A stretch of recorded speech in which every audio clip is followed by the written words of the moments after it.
Good morning to all of you.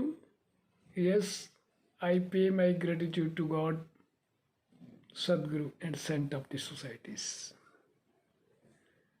नवदा भक्ति भगवान राम ने शबरी को नवदा भक्ति के बारे में विस्तार से बताया। पहली भक्ति संतन कर संगा, संतों का संग है सबसे पहले हमने भक्ति में करना है। दूसरी भक्ति कथा प्रसंग, उनके कथाओं को सुनना है, श्रवण करना है, श्रुति प्रसंगों को सुनना है। तीसरी भक्ति गुरु की सेवा, जब हम गुरु की सेवा में चले जाते हैं तो हम तीसरी भक्ति की पात्रता भी हासिल कर लेते हैं। फिर आती है चौथी भक्ति। चौथी भक्ति गुरु के कार्यों का, कर्मों का गुणगान। गुरु ने हम सबको इस ईश्वर का दर्शन कराकर इस आत्मा को अलौकिक दृष्टि प्रदान करी। यह है गुरु का गुणगान करना। पांचवी भक्ति विश्वास, किस प्रकार से हमारा दृढ़ निश्चय सदगुरु की वचनों पर हो जाए, ईश्वर पर फेथ आ जाए, सदगुरु पर ट्रस्ट आ जाए, ये विश्वास। और फिर छठी भक्ति आती है इंद्रियों का निग्रह किस प्रकार से हमने इंद्रियां, ज्ञान इंद्रियां, कर्म इंद्रियों का निग्रह करना है कि जो हम कहें वो इंद्रियां करें, यानी कि जो आत्मा कहे वो इंद्रियां करें। मन की बात नहीं आएगी, जो गॉड कॉन्शियसनेस कहती है वो इंद्रियां जब करने लग जाती हैं तो इसका मतलब है कि इंद्रियों का निग्रह हो गया है। और सातवीं भक्ति समभाव।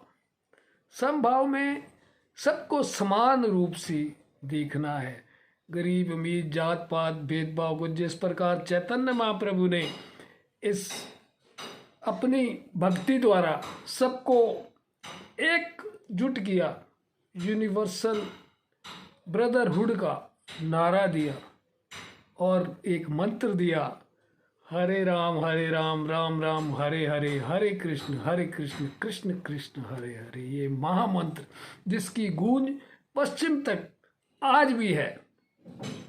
तो ये है। और इसके पश्चात आता है कि मन का संतोष। जब हम सपने में भी किसी का बुरा ना देखते हैं, ना चाहते हैं, ना करते हैं, सपने में भी। और फिर नवमी भक्ति सरलता। जब ये आठों भक्तियां पूर्ण हो जाती हैं, इन सब का योग जो है वो सरलता है। सरलता अपने आप में कोई विशेषता नहीं है, इन सब का योग ही सरलता है। जिस प्रकार एक नदी बहती है, जी हाँ, जिस प्रकार एक नदी बहती है अपने आयाम की तरफ, अपनी मंजिल की तरफ, अगर नीचे से रास्ता नहीं मिलता तो ऊपर से, बाएं से नहीं मिलता तो दाएं से, और वो उसने तो जाना ही जाना है। जहाँ से उसे रास्ता मिल जाता है वहीं से वो जाना शुरू कर देता है। नदी का पानी सागर की ओर अग्रसर ही रहता है। 24 घंटे, आठों पैर नदी अपने आप आगे बढ़ती चली जाती है। इस प्रकार की सरलता बताई गई है। किस प्रकार से सरलता आती है, वो सिर्फ और सिर्फ सदगुरु के वचनों को मानना, सदगुरु के वचनों को अमल में लाना और उनकी कहे अनुसार कर्म करते हैं जब लग जाते हैं तो इस प्रकार की सरलता अपने आप जीवन में आनी शुरू हो जाती है। अब देखना ये है कि जीवन का मुख्य उद्देश्य क्या है हमारा। तो रामकृष्ण परमहंस ने बड़े ही सरलता से बताया कि realization of God is only purpose of our life. When we really understand this, we start building confidence, trust to God and Sadguru both.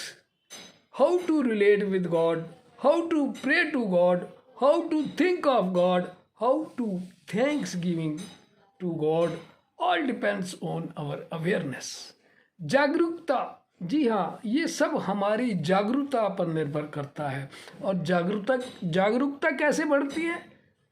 सत्संग से, संतों के संग से, जो सदगुरु द्वारा ही आयोजित होता है कार्यक्रम।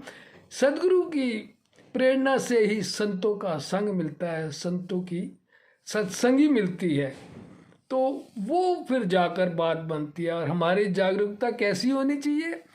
बॉडी कॉन्शियसनेस तक रहती है, फिर मन के तल तक आती है, फिर आत्मा के तल तक आती है, और फिर गॉड कॉन्शियसनेस पे आ जाती है।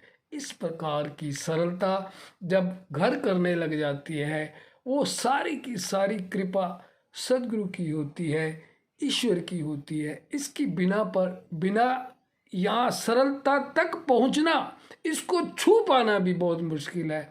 और इस आयाम को जो छू पाते हैं, उन पर सदगुरु की, ईश्वर की विशेष कृपा होती है। उस कृपा को पाने के लिए ही सदगुरु के आदेशों को मानना, सदगुरु के कहे अनुसार जीवन को ढालना, सदगुरु के जैसे वचन आते हैं उसको ज्यों का त्यों स्वीकार करने से ही आती है। जी, शबरी के गुरु मृतंग जी ने ये कहा कि राम जी आएंगे, तो शबरी ने मान लिया कि मेरे गुरु के वचन हैं, तो भगवान राम जरूर आएंगे। यही भक्ति की पराकाष्ठा है, यही भक्ति की सरलता है। ये कब आएंगे, कैसे आएंगे, क्यों आएंगे, इन सब को सोचे बिना अगर हम सदगुरु के वचनों को मान लेते हैं, तो निश्चित रूप से हम सरल हैं। God alone is there and here rest is super imposition of the reality. बाकी सब सुपर इम्पोजिशन है।